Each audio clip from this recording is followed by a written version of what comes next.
guys. Welcome back to the Animal Aspirations podcast. A podcast sharing conversations with veterinary students, professionals, and people working across animal-related careers. Our goal is simple. It's to educate, inspire, and diversify the veterinary field. Today, we're joined by the 3% Club to talk about their journey as new vets. Let's get into it. To start us off, can you please give us a bit of an introduction about yourselves? So I'm Dhanya.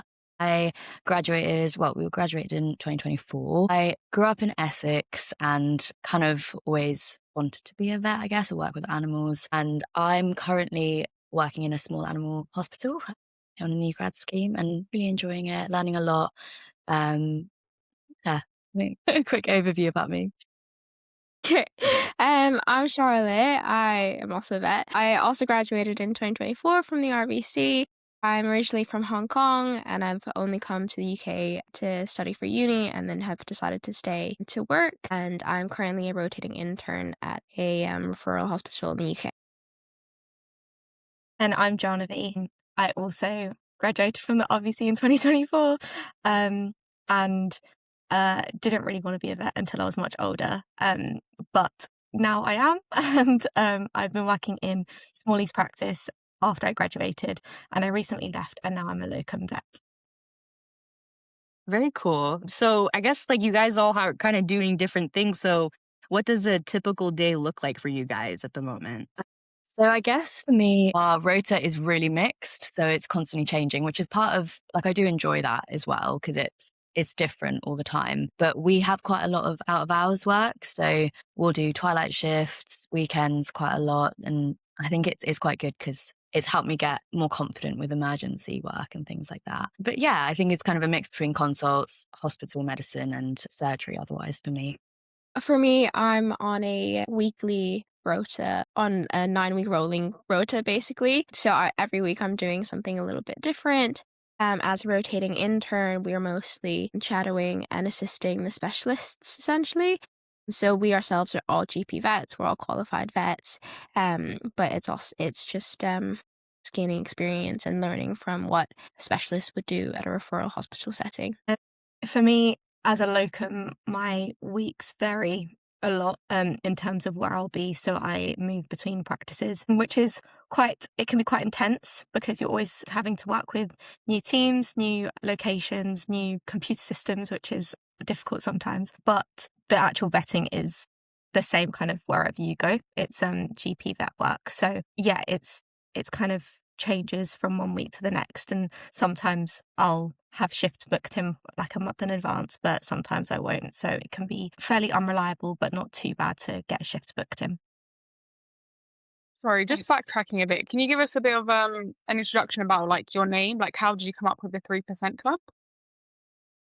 From what I remember, I think we saw this article that basically stated that 3% of the veterinary profession was non-white, and it just really struck all of us. And I think that number just stuck in our minds. So when we were thinking about this, that was, I think, was the first thing that we thought of, to be honest. And the rest of our ideas and I guess the ethos behind it all kind of came from that. Yeah, and you guys remember as well. Exactly. I think we were actually probably still at uni when we first heard the quote and the statistic. And obviously there's 3 of us and we were good friends at uni and we do a lot together. So I think it kind of was quite organic. But in terms of what our goal is, which is to promote diversity in the industry, it just worked. So it seemed like the obvious choice for a name. Nice. Yeah, that actually is a crazy statistic. You know that it's limited, but you think about how limited it actually is. So what has been the most rewarding part of your journey so far? I think whenever we see a happy patient, whenever we see a patient that's come in, we've been able to do, I don't know, I'm maybe just be speaking from my own experience, but being able to do a full workup on a patient and have really important conversations with the client and do all the steps necessary to get that patient better. And then you see it, I don't know, a week later, 2 weeks later for a recheck and it's wagging its tail or, just bright and completely different to how you first saw it. I think that's a moment for me anyway that really, that's the stuff that you think of when it's hard, when the times are hard. I really agree with that. I think Definitely, our patients is one of the biggest things that at least keeps me going. But I think the clients also really help because you're in the industry because you want to help animals in the first place, and you're going to try your best to help wherever you can. You know, having that recognition, having owners be thankful for all the work that you've done, that's also really rewarding, I think. It just reminds you why you decided to do all of this, and that is not all wasted effort. Yeah, I completely agree. I think the clients and the patients that you're dealing with pretty much all the time, that makes such a difference. I think maybe more like controversial, because I feel like a lot of people come up to you as a vet and go, like, euthanasia that must be the hardest part of your job. Like, how do you do it all the time? I think often that can be possibly one of the most rewarding parts of your job when it's, you know, a welfare case and they're really suffering without that option, and without prolonging that, having that option available and being able to offer that to the client, especially when, you know, you could go to their house and make it as stress-free as possible. Sometimes those cases are so rewarding when you see how much comfort that gives the patient and the client as well. Yeah, 100% agree. And something I've realized being a locum, because obviously I don't have a permanent team anymore, is when you get a really good team that you're working with and everyone kind of knows their job and they know how each other works and you know how to communicate well with each other. Sometimes you have days where you're just like clicking, everything's working, everyone's like on the ball, and you just have, some really good moments with your team. So that's also a great part of the job.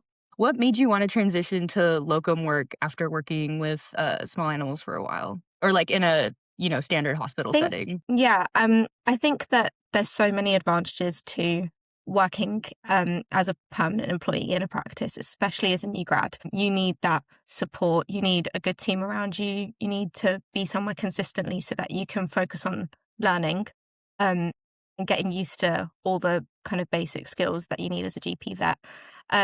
For me, the transition to locum work wasn't really intentional. I wasn't thinking, okay, my next step is I want to be a locum. It was more that I wanted more of a kind of more control over my work-life balance. And that's quite difficult working full-time and a quite stressful job. I also had plans to go traveling. So I decided to leave my practice, but then I had a few months in between leaving and going traveling, and I wanted to make the most of that. So I was inspired by a couple of friends who'd locumed before and just thought I would give it a go. And to be honest, I didn't think that I would be like super confident, to be honest, because you don't have a lot of support. And I've been pleasantly surprised. I think that it's forced me to really step up in terms of my knowledge and just having some faith in my abilities. So it's definitely the right move for me at this time, but it wasn't ever like an intentional move. Charlotte, can you tell us a bit about your journey and why you chose the UK over Hong Kong to work as a vet? Yes. Sorry, that threw me off guard a little bit. So I came to university in the UK just because at the time Hong Kong didn't have a very well-established vet school. So I opted out of studying locally and came abroad instead.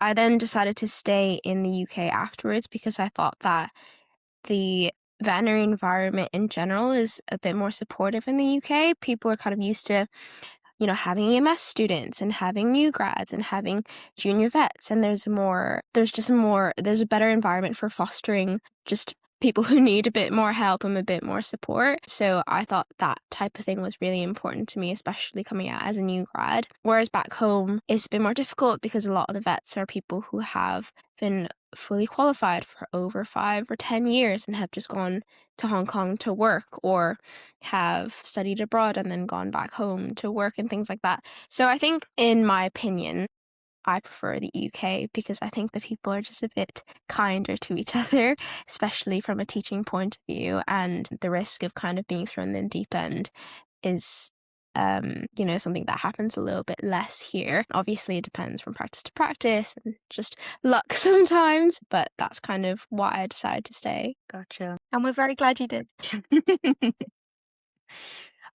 We were curious, like, what skills in your area of work matter the most aside from like general medical knowledge? That's a great question. I think one skill that I realized very quickly was so important, at least where I work, because it's quite a big hospital with so many vets, nurses, ANAs, receptionists, is being able to work quite seamlessly like a team. However, whatever level you are, however confident you are, being able to communicate when you need help or when you need support, or even if you know what you're doing, knowing how to communicate everything to your team and build that rapport, not just with your clients, but with, your colleagues, is so, so helpful for you to build your own confidence and feel like everything that you're doing is going well and is rewarding, but also, I guess, for just patient outcome as well. I found it a little bit difficult at first because you've got so many different personalities that you're having to just get on with. Just get on with the job. Actually, I think I got obviously lucky that I really like everyone I work with anyway, but I think it's a skill as well. I think having empathy is something that's so important, obviously not only for the animals that we treat, but also for the people, for the clients, for your peers, for your colleagues, because you never know when someone's having a bad day. And it's, I think, really easy, especially in the medical field, to jump to conclusions, to make judgments based on things that you're not really familiar with, or if someone's doing something new that you don't really prefer or anything like that. It's so easy to put someone else down because of something that they're doing medically. Does that make sense? So I think just having compassion and empathy for other people that you work with, as well as clients and just the people around you, and just having a more positive environment instead of being so harsh on yourself and everyone else. That's a really good point. You guys have taken the main notes, I think. I guess the thing that I would think about on top of those is, and this is more like when you start to gain a bit of confidence, but just backing yourself, because it's really easy to feel the imposter syndrome once you graduate, because, you're suddenly in charge of making the decisions, but you actually know a lot more than you think, and you will have good judgment the more experience that you get. So it can be tricky to navigate that kind of change in your confidence for yourself, but also for the team around you that maybe still kind of see you as a new grad who needs a lot of support, but actually now you need to start making those decisions more independently. I think that that's a transition I found quite challenging for sure. But it helps when you have a supportive team, because they will just encourage you. They'll, remind you that you do know what you're doing and you have done something like this before. And I think that's really important. I think piggybacking off of that, just knowing your value is so important as well. Because yes, as a new grad, you probably have the least experience out of the whole team when you first join, but you have so much knowledge and like up-to-date knowledge as well, because you've literally been taught by world leading specialists who literally know everything. So just give yourself a bit more credit. Yeah. Dhanya, can you tell us a bit about like grad schemes and what you think a new vet should prioritize and look for, please? Yeah, sure. So I guess grad schemes generally, I think they vary between practices and hospitals. The one that I'm at is like a corporate grad scheme. It's 2 years. It is a mix of all your different kind of departments. So you've got your hospital team that will look after inpatients as well as emergencies. You've got your consult side of things, ops side of things. So you kind of switch between them all. I think one really nice thing that I love about the grad scheme is the CPD, because you have a lot.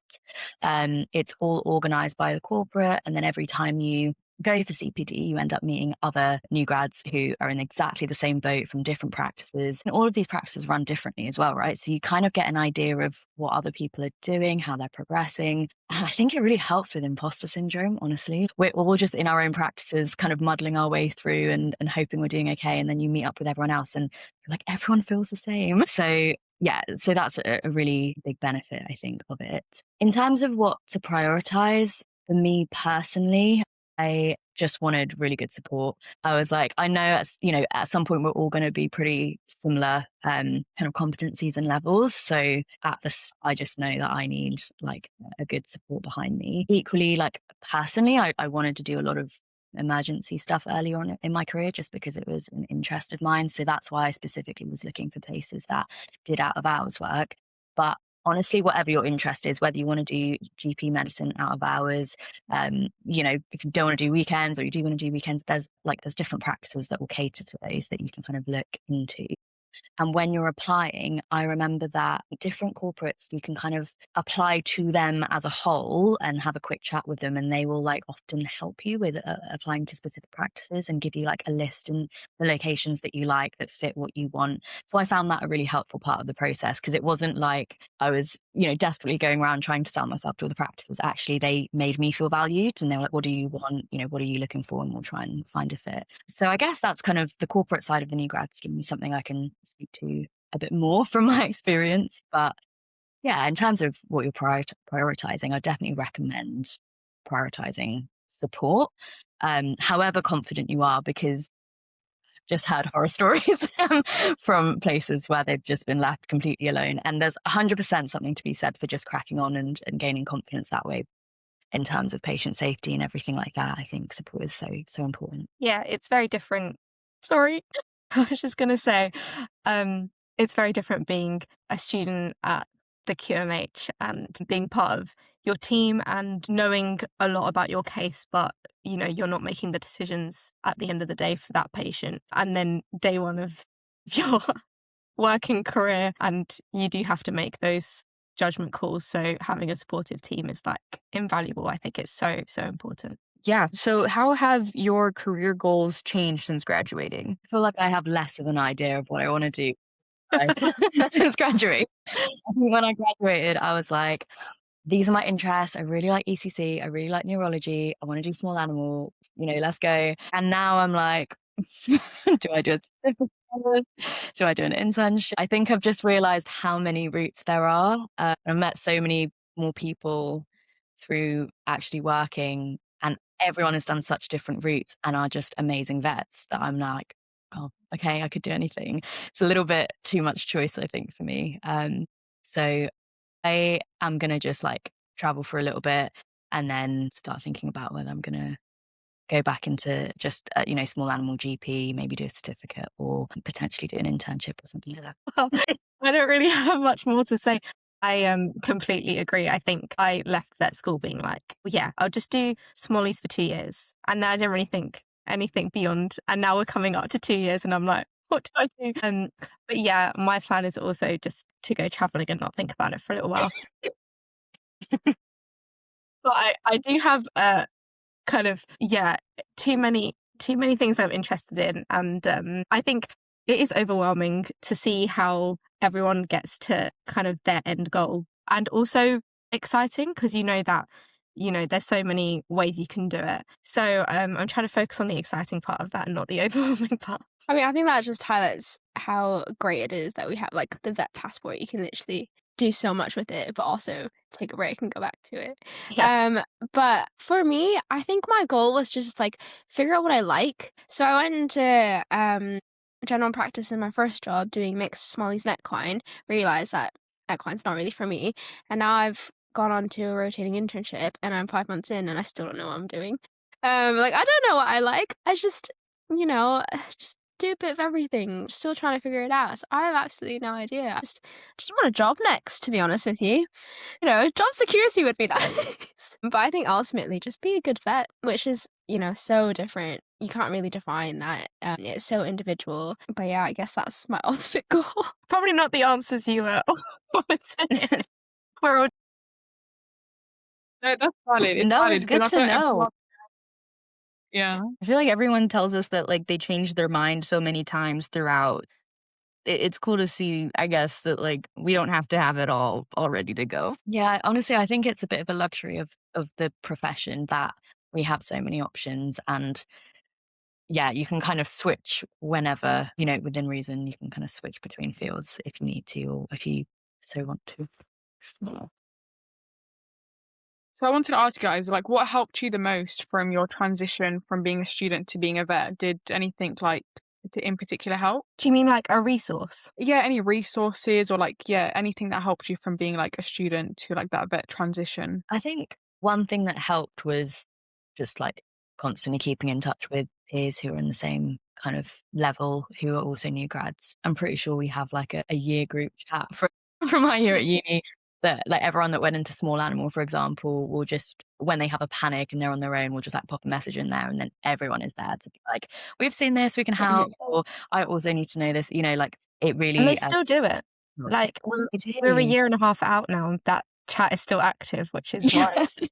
It's a nice community, I think, and it's a good reminder that when you feel a little bit useless, which can happen sometimes, and you're just like, I feel like I need to know this and I've gone blank, or you don't have anyone you can ask in your practice, you have this external little community that is not going to judge you, is there to kind of help that transition. Like us three would message each other all the time, and obviously we were even at that point in different styles of practices, different species and stuff, and I found that really helpful. Yeah. Yeah, definitely. Like, sometimes you don't want to talk to like your senior vet, like you have a plan or you have an idea and you just want to run it by someone. That's why it's so nice to be working with other new grads. But if you don't have that opportunity, like the amount of times I've called these two girls off on like my sole charge weekends and I'm like, oh, I think I do this. What do you think?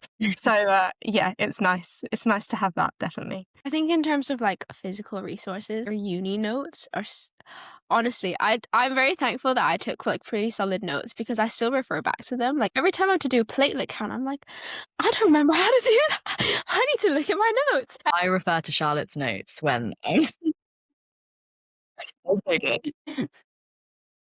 But yeah, your uni notes, BSAVA formulary is Uh, like my Bible. I love that book so much. Noah Compendium as well. Oh my God. Vin. Vin. So good. Vin, if your practice has it though, right? Like mine Yeah. didn't. I was like, oh, damn it.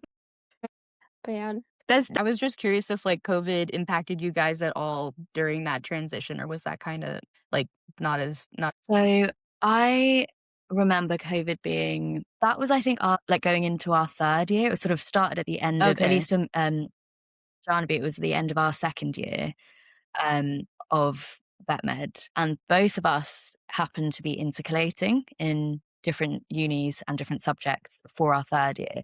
And I actually think that worked out really well because it was, online anyway. And I think we were both kind of daunted by the prospect of doing your first like clinical year of vet med from home. So we kind of, well, more or less avoided that happening because we were intercalating.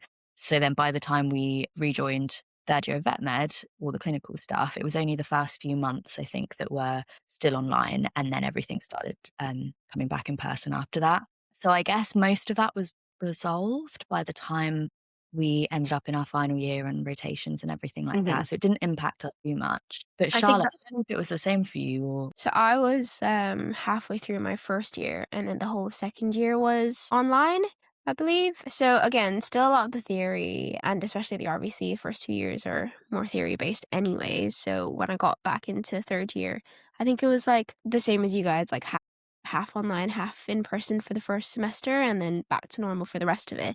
So I don't think it impacted me too greatly, I hope. I think the main thing it probably did impact us with was exams, because our exams for like the next few years were changed, I think, because of stuff that had happened because of COVID. Like they would allow the memory stick, and I think that wasn't a thing before COVID happened. I also think we might have been, I might be wrong here, we might have been the last year that had that. Yeah, maybe. And our EMS was, our AHEMS was. Yeah, our AHMs and EMS. But I don't think anything that has affected us now as vets, I wouldn't look back and say that we were at a disadvantage. What advice can you give around like negotiating contracts as like a new vet? That's a good question. That's important, definitely.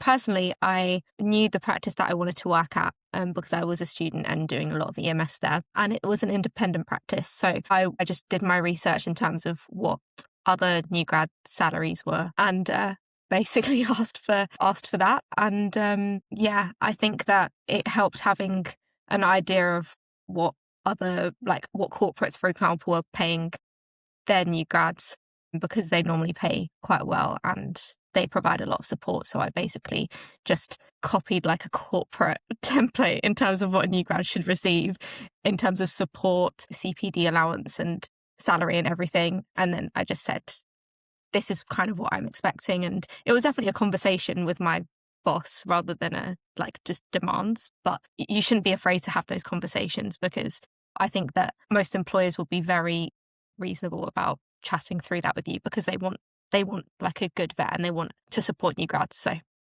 Yeah, I would just add to that, like, know what I mean, you don't have to know exactly what you want in terms of, location or species or type of hospital, but know what you want in terms of support. And also, I guess, if you're like, okay, I'd rather be in a smaller practice, and if you'd feel too overwhelmed in a bigger practice or anything like that, because that can just really help narrow down your search a little bit. For corporates, in terms of like pay and stuff, from my understanding, it's pretty standardized. So, like, for example, your like Linnaeus or IBC, like they will probably have a set new grad salary for the first and then second year. So I don't know how much leeway there is in terms of like negotiation, but I guess there's no harm, in asking. Know your value as well. Like, why should you, be any less than anyone else that's exactly the same level as qualified as you? So just go into it remembering that you've like earned that interview or earned that application and earned your place there. And yeah, just ask for the support that you want. I think just to add on to the support bit, I think it's really difficult to know exactly what type of support you want. At least it was for me, because I kind of just went with whatever they sent me, essentially. I was very lucky that the practice was very supportive and there were vets that were very willing to help and things like that. But I think stipulating hours for your vet GDP, like completion and things like that, is also important, especially if you've not visited the practice before, or they're a bit short-staffed, et cetera, just to have some protected time for yourself to complete your vet GDP, as well as just, make sure you have the benefits that you're supposed to have as well, like getting lieu days back if you're working a bank holiday, or like knowing how many out of hours shifts you have to do, or even whether there's going to be any sole charge or not. I think those are the main key things that I can think of at the top of my head that would be important to kind of keep in mind. And if you can visit the practice, appreciate it's not always possible, but if you can go see it before, mainly just to get a vibe of the place and the people, like your team is such an important part of your day to day just well being. I think, like,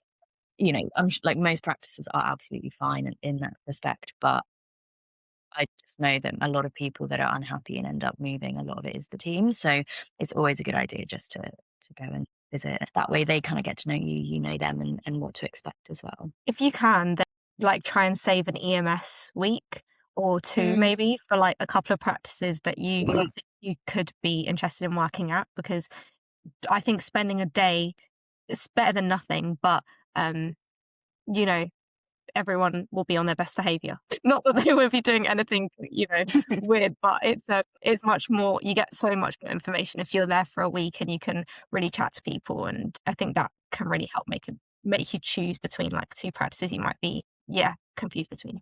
That's some solid advice. Thank you. Yeah, thank you. I guess like kind of along the same vein, when you're thinking about a place, like choosing a place to work, are there certain things that you look for from the practice itself? Like, I mean, I know you guys like mentioned support and stuff, but are there like other green flags that you look for? Maybe like red flags of things to like avoid? I think something that I was trying to be aware of was if they had new grads before and how often, because I think that can be a good indicator as to how willing they are to teach and how used to new grads they are, and all the questions that you might have. Because there were some places that I went to there's a couple of places I visited that were so nice, like really lovely, really nice when we had a chat. They offered a lot of support, but they hadn't actually had a new grad in a few years. So there was no one that I could really ask to be like, well, how do you find this? And it's not to say that they wouldn't have been equally as supportive, but I think those that, regularly have new grads kind of know all the teething issues that come with that. So that's maybe something that you can keep an eye out for. On the other hand of that, I mean, I was the first new grad that my practice had ever had. And so I was kind of like the guinea pig in a lot of ways. Well, me and the other new grad that they hired. But it was nice because we kind of got to tailor our first like year and a half to exactly how, like, what we needed. So I think it can definitely work both ways. And Diana's definitely right that the practices that are used to new grads are going to be reliably able to provide the support that they know works. But if you get a good practice that hasn't had a new grad before, I don't think don't let that like put you off, because if you just have a conversation and, you know, make a plan for yourself, then it can work out really nicely as well. I think, like it's kind of already been mentioned, just talk to the people there, spend some time there and actually figure out who they are, what they're like, because you'll probably like have an interview day where you go shadow and do everything like that. But one day's not really, it's better than nothing, but it's not really enough because you won't really understand what's actually happening, how the team actually communicates and work with each other. And we've already, emphasized how it's so important to have a team that all vibe with each other and just work well together. So yeah, it's just a bit of an emphasis on that. One more thing I just thought of was you could also have a look at so the vets, if they've got like certificates or special interests, because that can really influence what you learn and how you learn. One of my bosses is a diagnostic imaging certificate holder, and just working with her as an EMS student made me so interested in diagnostic imaging. It's really influenced a lot of my subsequent learning, and I think that it's a certificate that I want to do in the future. So just having someone who can really teach well and has that level of expertise like a certificate, if it's an area that you are interested in, it can be really useful. Do you guys have any tips on how to build confidence as a newly graduated vet? Quite hard. And I think everyone will struggle to an extent. But something that I was told quite early on was it's absolutely fine to ask for help whenever you need it.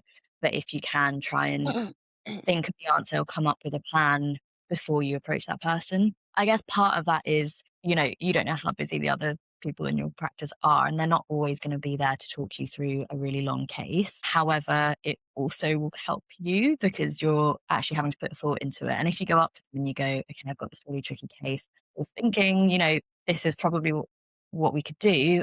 What do you think about that? And if they then turn around and go, yeah, then it immediately makes you feel like amazing. You're like, oh, great, okay, I know something. And that really helps build confidence. But equally, if you go up to them and you say, this is what I was thinking, and they go, okay, but have you remembered this, this, and this? Why don't you try this? Then it just really helps consolidate it for the next time you approach that same case. So that's probably one thing that I would say helped me a lot, is forcing myself to try and come up with a plan. Even if I was a little bit clueless, even if I had to consult Vin and Noah and everything before I approach that person. I think that's almost like better, when you're having to do some research before you talk to someone, because I think it helps you remember it more, and also it shows some initiative to your colleagues. You don't want them to do your job for you. It's like that positive reinforcement of, okay, yeah, I did my research, I checked with someone, they said it was right, so next time, like, I know I can get to the right answer. I completely agree with everything that's already been said, but I also think just debriefing with your peers, like there's been moments where I'm like, oh, I'm not really sure I've done the right thing for this case, I don't really know, or there's been a negative outcome and I don't know if I've done something wrong, and I'll talk to these guys and they'll go like, well, we would have done the exact same thing, and I'll feel so much better and more confident in my own abilities. Just communicating, to be honest, and just knowing when to ask for help, and kind of also just giving yourself credit when you get things right. Yeah, and take note of the little wins. Like, I think we probably all remember like the first kind of good feedback we got from like a client or one of our colleagues, and it sounds really small and silly, but you can like write that down on your phone or something, and then when you're having a hard day, you look back and you're like, no, look, I can do this. So it just takes time. There's no way to speed run confidence, but everyone gets there eventually. You just have to, not be too hard on yourself. That's a really good point. Like, I don't think any of us realized as we were becoming confident, you're just like literally trying to get through every day as best you can. And then now that we're almost 2 years graduated, I guess for me personally, I see it when we now have our first year new grads, that they'll come up to me with questions that I had when I was starting out. And I'm like, I can answer that for you. The littlest things, but actually that's made me feel even more confident because I'm like, oh, I can now see the actual progress. Whereas that can always be really hard in that first year because you're learning so much so quickly. But yeah, there's little things like that can help. But I think it's because you always like, I don't think I'll ever run out of questions. It's not that kind of like, industry or job, you always have questions. So you always feel like I should know more, or like I'm sure that, someone else would do this better. But yeah, you do actually know a lot. Give yourself some credit for that. Do you think that there are things you wish you did more during your degree to be more confident with day one skills? That's a really good question. I can't even remember my degree. So long ago. I honestly think that no. Because, and that's not me just being cocky, because there's loads of things that I could have improved on. I could have got better notes, but I had Charlotte, so that's not always so good. But what I mean by that is when I started work, it almost felt like so much of the previous year was a little bit redundant, because you learn so much just being forced into that position of responsibility.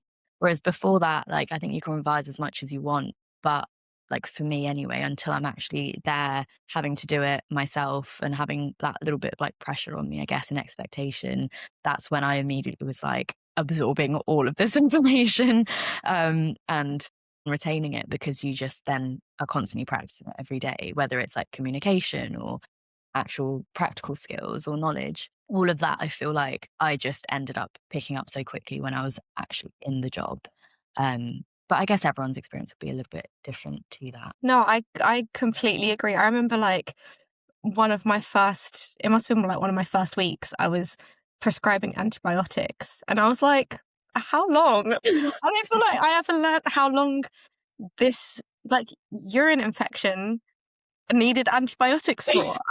I feel like that was a basic piece of knowledge I should have had, but I don't know, maybe you guys remember that from lectures and stuff, but I had to just ask one of my colleagues. I was like, what do you think works? So you just pick up that it's the most practical experience. I think the knowledge is still kind of there, the clinical workup, how to create a problem list and do your differentials and stuff. But then the practical stuff of, we need to treat this now. What antibiotics do I need and how long can I give it for? When do I need to recheck? That kind of stuff you just learn on the job, definitely. And I think that people should really take advantage of I can't remember the name of it. Do you guys remember we would do discussions where there'd be an actor who was a client, and then we'd do I think it was maybe skills. of either Professional studies. Yeah. Yeah. I think that genuinely that's probably it's really good preparation for those tricky conversations. And I know it's an actor, and it's very easy to be well, it's just an actor and it's just, hey, my actor made me cry. Well, exactly. What? I do remember that. It was so good. intense. At the end, I was like, you're a really good actor. And it was just yeah, I'll be my agent. It was so intense. I remember that. Make the most of those things that you get offered through uni, because I think they're actually really helpful. And I don't think at the time I took them as seriously as maybe I should have done. 100%. I think all the communication DLs, I know people who haven't attended a single one of them and have obviously now qualified and are vets. But I do think they're so important, because every single day, a lot of people enter this industry because they don't like people. But every single day you need to talk to people. And it's so important because that's basically your whole job. So you need to know how to do it well, essentially. So I completely agree. Those sessions with those actors were very, very helpful, especially when it comes to talking about difficult conversations. Because me personally on EMS, I had never attended a PTS, because obviously it's a sensitive thing that's happening.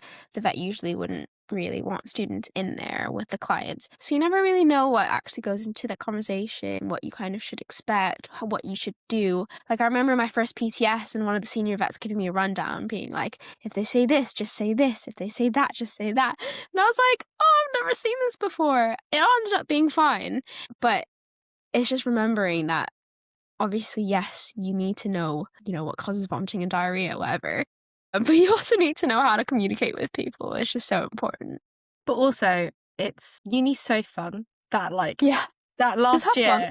It was such a, I feel like it was such a fun time. Rotations are hard, but there's also so much to kind of cherish in the last couple of years of uni. You trauma bond through rotations anyway. Yeah. So it's tough. But because you're going through it with your group, you're not like there on your own suffering. You're like all together, like, this is awful. But Yeah. it kind of, you almost miss it, dare I Yeah. say, when you get to the end, you're like, oh, yeah. Definitely. And being at the QMH, you're seeing such cool surgeries, like such cool treatment. Just like be a sponge and like take it all in and enjoy the time you have to just like chill with your friends and don't work too hard. And I don't know, all of that like normal cheesy stuff, like you remember it because, yeah, it doesn't last forever. So as you guys kind of mentioned, how do you tackle like situations of difficult clients? I think I guess it depends on the actual context, like whether it's, a euthanasia conversation versus you're having a client that is just a little bit resistant to taking any advice and things like that. And to an extent, if you're having resistant or angry or confrontational clients, I kind of had to learn quite quickly, you're not there to force them into doing anything. Like you can only advise and just tell them, to the best of your abilities, what you think is best for their animal, and kind of try and gauge that, try and impart to them that you are both on the same side and you both have the same goal in trying to make their pet better, so that they trust what you're trying to say. But sometimes even that isn't enough. Like some people just won't want to listen, or they won't have the means to afford what you're suggesting, and that's fine. You can't control everything. And so in some cases it's finding middle grounds, and I guess this whole thing of contextualized care, like you can't offer the gold standard for every patient. It's not always reasonable or feasible for them. So knowing all your options and being able to offer all of those can really help that owner take a step back and be like, okay, they're not forcing me into one option. They are giving me all the options. So I can't really complain here. But equally, in some cases, I've got upset with certain cases afterwards because I feel like this was a welfare situation and I couldn't help that animal. There are things in place. So there's like against medical consent forms and things like that you can get the owner to sign to kind of cover your back as well. So you'll always have difficult cases like that. But I think the biggest thing that I learned was trying to remember I can't control every single owner's decision. I can only advise them and encourage them where possible. Yeah, I think like it's important to empathize and try to come up with a compromise, but also to know your boundaries and like what you will and will not tolerate. Because I've had instances of like verbal harassment and a colleague had to step in because I didn't know my boundaries, which I'm very thankful for. Now I do know them. But I think it's just things like that you have to keep in mind. Yeah, agree with everything. I think just that, if you have an owner who is angry or being resistant, I think trying not to get like sucked into that emotional part of it, because it can be very easy to kind of just be like, oh, well, I'm just, doing my job and getting defensive. But I think most of the time owners will be emotional, but it's more because of like grief or frustration at the situation, or it's never really personal, even though it's kind of directed at you. It's not about you. So bringing the attention back onto the animal and highlighting that your priority is to help their pet and their priority is to help their pet. It just reinforces that you're both on the same page and kind of helps establish some rapport with a difficult client. I think sorry. I was No, go on. What Charlotte said earlier as well about, I guess, those cases where you face angry clients that are maybe abusive or harassing you or anything like that. One of the first things that my practice told me was, if you feel uncomfortable at all, you don't have to take it. Just step out of the room, leave the consult room. I think that's a really difficult situation because it is just you in a room. I don't know how other practices like run, but like we don't have CCTV or anything. So you are actually in quite a vulnerable position. And as much as you can put posters around the waiting room saying, abuse is not tolerated, people do get emotional in a lot of these situations. So don't feel pressure to try and like ease every situation and handle it all yourself, because you've got to take care of yourself. And if it's getting too much or you don't feel as a new grad like you have the authority to, talk back at them or anything like that, and you don't want to make the situation worse, then you can just leave the room and find someone else and sort it that way, which can feel really scary and like you're almost letting go of the power, but actually it's just what you need to look after yourself. That's why it's important to have a supportive team, because there will be someone who can like back you up, and not just in front of the clients, but afterwards as well, reassure you. But I think that, most of this industry, most vets, I would say, are women, and we all look quite young as well. So I think it definitely impacts the experiences that you can have with clients, where people maybe think that they can get away with a little bit more or apply a little bit more pressure. So I think especially for us, it's important to be able to take yourself out of that situation if you don't feel comfortable.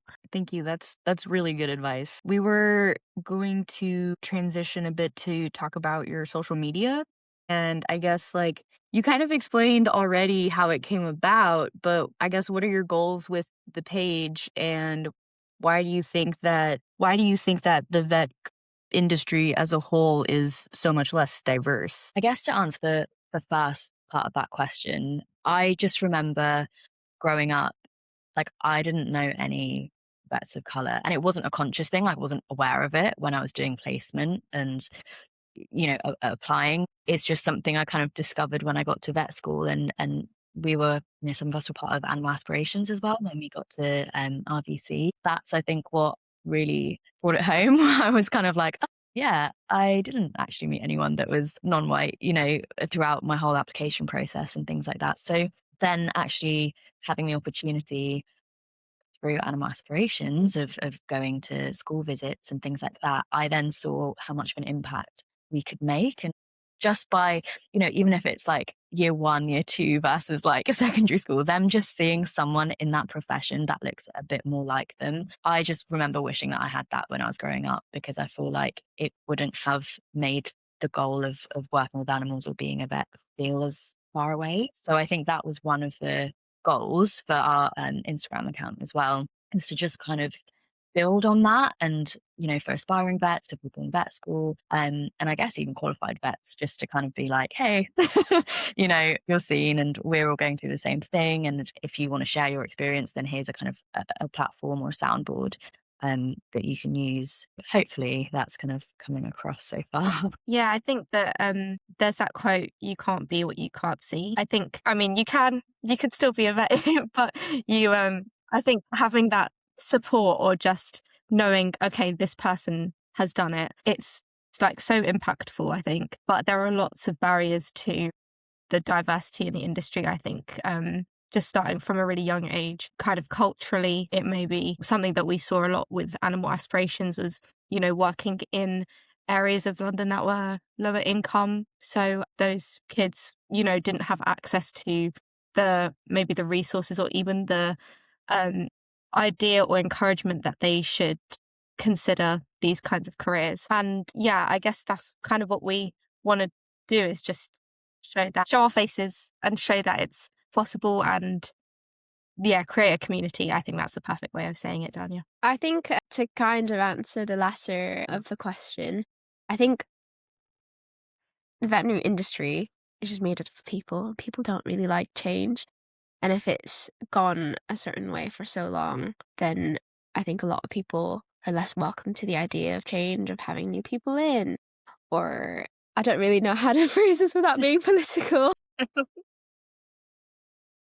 It is a political thing, though. Yeah, I think we exactly. can't escape that. Sorry, carry on, Charlotte.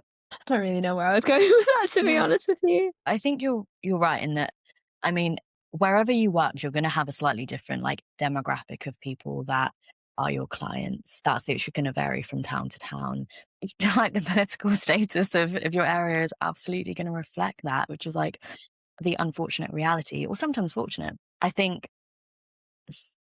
being, what's the word, realistic about that, so that you're not going to be taking things too personally, is one thing, but also being having that open conversation with your team. And if something has upset you, that is a bit of a test on how supportive they are, and how genuinely there for you they are. But I think that's really important in you just feeling safe in your environment, because it's the tiniest thing, right? A lot of the time people aren't actually aware of what they're doing, but that doesn't mean it's an excuse. It's still okay to educate people and make people aware of how that will impact you, and then future generations as well, if that just continues. That was a bit of a ramble, but Yeah, definitely.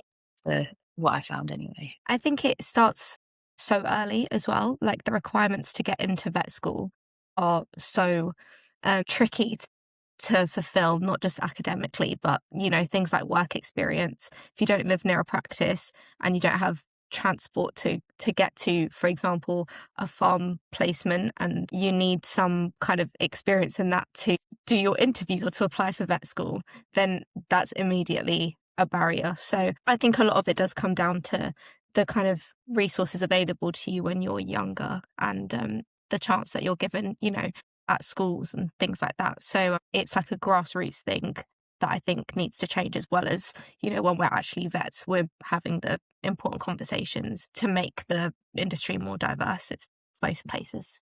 So, like, moving on to work-life balance, being a vet sounds very demanding. How do you, like, avoid burnout? Keep We all working. I'm struggle with kidding. This because I think we all at university like really prioritized like extracurricular and music and things outside. I think we were pretty good at it.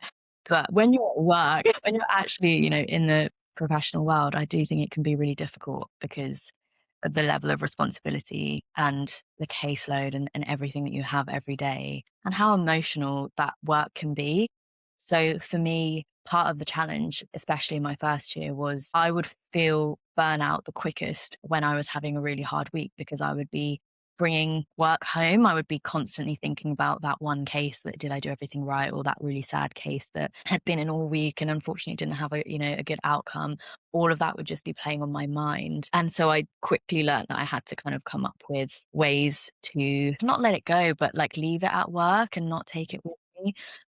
So sometimes that would be just like talking to my friends about it and to colleagues about it and being like, yeah, I had this really like awful case. And as soon as you've actually talked about it and got it off your chest, it really helps, or writing it down or talking to someone at work about it.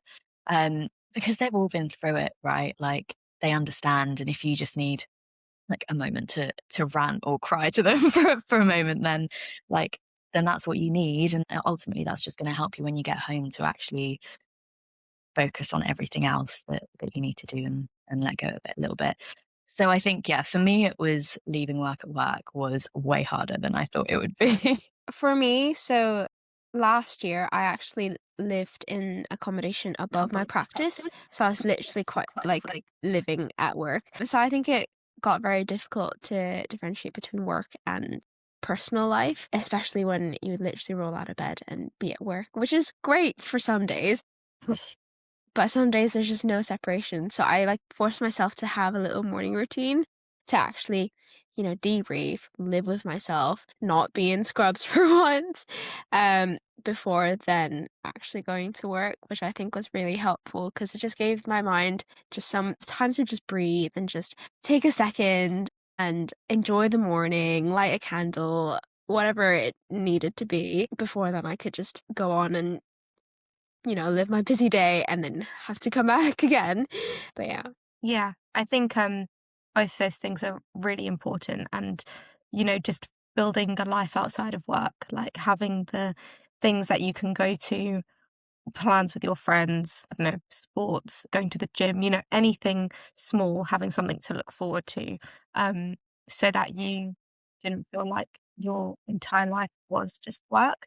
And also, I think because the job requires so much empathy, I think that it's easy to just push through the first kind of stage of burnout almost and just brush it off as, like, I'll feel better. I just have to do this one thing, or like I have to finish this part of my job, and ignoring it, but nipping it in the bud is so much better than letting it just build up. I think, we've all probably gone through really tough periods where if we'd probably listened to ourselves a little bit sooner, we maybe wouldn't have reached that level of burnout or needing to take a proper break. But also take breaks, like, use your annual leave and actually like don't go on the work group chat. Like I could access my work's like computer system from home. So I would be on it like the night before just to see what was coming in the next day. And then I would dream about work. And I was like, no, I can't leave. That dreams are so real. Like my first my 6 God. months, every night was like I would dream, but it wasn't anything that interesting. I was just at work doing a normal day and would wake up ready for work again. It was brutal. It doesn't like just stop. Like I left my job and the other night I dreamt about it and it was so stressful. I woke up like sweating. So I think I don't think we're solving subconsciously this. there's always something going on, but you have to really force yourself to catch yourself before it gets too much. Just to add to that, literal breaks during your shifts as well as like Yes. throughout the year. Yeah.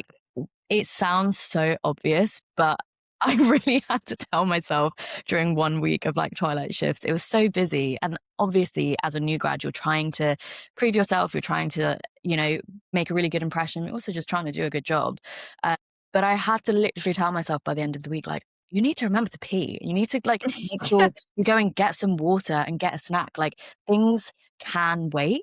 It's not, it appears and you have to immediately see it kind of situation. I mean, I guess like structured consults are different, but even then, like you should be having breaks. But when it's out of hours, I think it's very easy to just be like, they're here and they want to be seen. If it can be triaged and it's stable, go get some water, take a breath, go see it. It's fine. And that sounds so obvious, but I think when you're in that situation as a new grad, sometimes like the pressure that you put on yourself can just cloud the obvious and then end up contributing to burnout as well. And also, just as a like additional point, go like pee and have some water and all of that stuff. Also, like try and see some daylight. Don't just like say, if you can't leave the practice, like that's fair enough, but like go to a window, have some fresh air. It's so crazy that we spend basically like 10 or 11 hours a day just at least my practice, there was like no windows. So I just felt like a vampire, like I just never saw the sun. It was ridiculous. I think that probably would have helped a lot.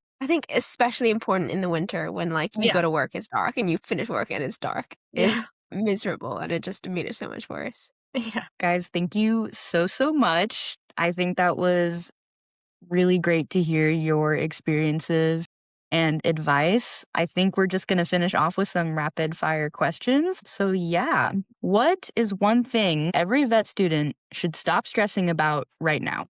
This is not very rapid. I think if you'll find a job, because you will. Stop stressing about remembering everything long term. It's not going to happen. Just make sure you know for your exams and you're going to remember it once you start working and actually doing it every day. I'm going to say stop stressing about your grades. It's pass or fail. Yeah. Like, doesn't make you a better vet. Well, you can be a good vet even if you had mediocre grades, is what I'm trying to say. What's one clinical skill you use way more than you expected? So much. I really like microscope work, like looking at cytology. I think is really helpful. Cytology. Just literally for anything, for ears, for skin, for urine, bloods, like exactly urine, platelets. Like it's just there. It's a good skill to have. Yes, 100%. I agree. What's the most difficult animal you've had to examine? I had a skunk. Mm. It wasn't difficult because the skunk was naughty, but I had to be really careful that it didn't like spray. So that's why it was difficult. I find we just get a lot of like wild birds brought in for various reasons. I find that difficult. They're just flapping around. Like, I think because I've not had any like not a lot of previous experience with exotics. So a lot of it is learning on the job and speaking to people at work that have, can help me out with it. But I always find birds quite difficult getting there. I think just a spicy cat. Like, it's so hard to figure out what's wrong with them if they won't stop hissing. Yeah, and you don't want to get bitten by one. My nail is only just growing back now, so. Yeah. No. What's your dream country to work in as a vet? That's a great question. I mean, it's going to sound very cliche from me, but South Africa. To be fair, I think maybe just to copy Jahnavi, South Africa as well. But also maybe like South America. I mean, there's some really cool ones. That would be amazing. Yeah. Or like the Maldives, like turtles and stuff. That would be amazing. I think Thailand has some cool animals. That's a good one. Emergency cases or routine practice? Emergency. They're fun.